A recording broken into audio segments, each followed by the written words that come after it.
अस्सलाम वालेकुम नाज़रीन, मैं हूं मन्नान और आप देख रहे हैं मेरा यूट्यूब चैनल डेली न्यूज़। मुल्क की सियासत इस वक्त बुछाल की कैफे से गुजर रही है। अफवाहों और तजज़ियों में यह भी नहीं पता चल रहा कि सच बात है क्या।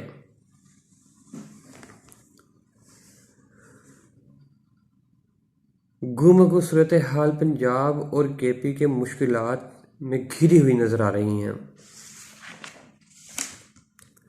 तो जहां इमरान खान साहब ने अपना डिवोर्स का दौरा मुकम्मल किया है और वापसी पर आते ही हंगामी दौरे कर रहे हैं और उन्होंने आते ही 3 वज़रा को फारिग भी कर दिया है, तो लाहौर और इत्तेहादियों को कोई लिफ्ट नहीं करवा रहे हैं।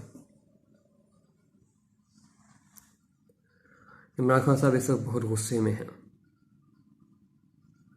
और उन्हें साफ बता दिया है, ना तो वो डरेंगे, ना झुकेंगे और ना बिकेंगे। और इसके साथ साथ ही उन्होंने ये भी बता दिया है कि वज़ीर आला उस्मान बुज़दार ही रहेंगे।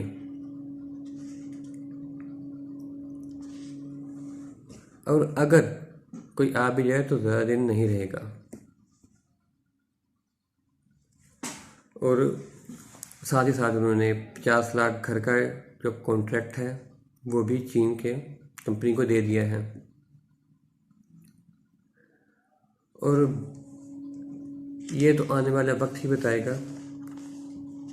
कि ये उनके फैसले ठीक हैं या गलत। और मैं आपको बताना चाहता हूँ कि नाज़रीन, आने वाले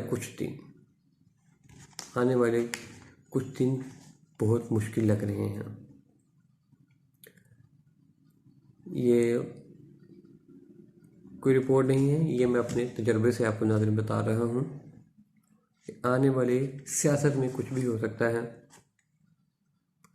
तो दुआ है कि अल्लाह पाकिस्तान पर अपना रहम व करम करे। तब तक के लिए अल्लाह हाफिज़। नाज़रीन, मेरे चैनल को सब्सक्राइब कर लीजिएगा और बेल आइकन को प्रेस कर लीजिएगा। और अगर वीडियो पसंद आए लाइक और शेयर ज़रूर कीजिएगा। अल्लाह हाफिज़।